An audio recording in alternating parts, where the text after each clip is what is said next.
Parents, do you have big dreams for your kids' sports career? So big, in fact, you're willing to move them to a different school that you think has a better sports program.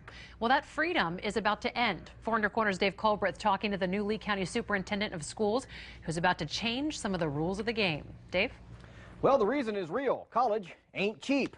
So if a parent thinks their kid's got a chance to get a college scholarship, whether it be football, baseball, band, or badminton, many parents will break the rules to get their kid into high school with the best program.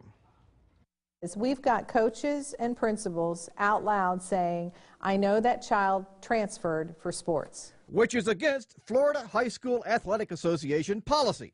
And Dr. Nancy Graham says the district is going to be scrutinizing this more closely. This is on everybody's radar.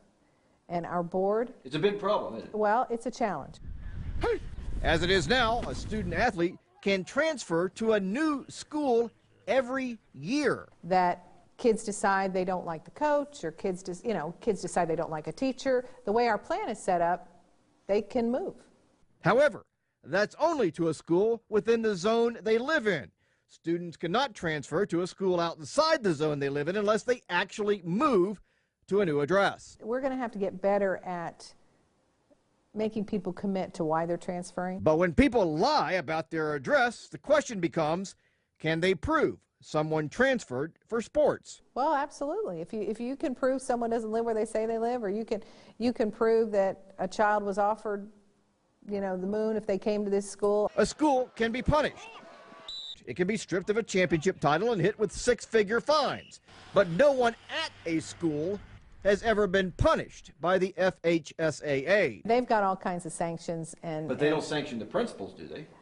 That's my role and responsibility, and I will tell you that the principals are very clear that the expectation is the rules will be followed. That said, she says she's tired of hearing about it and wants people to start turning in the cheaters. Nobody's doing anything except talking about it. Nobody wants to give us anything concrete, and then that causes division among the schools, and we can't afford to have that.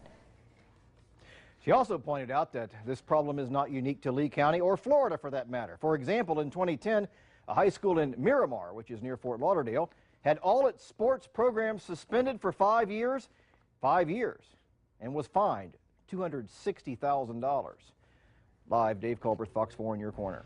All right, thank you, Dave. What do you think about Lee County's decision to crack down on recruiting? Sound off when you call us at 206-FOX4 or email us news@fox4now.com.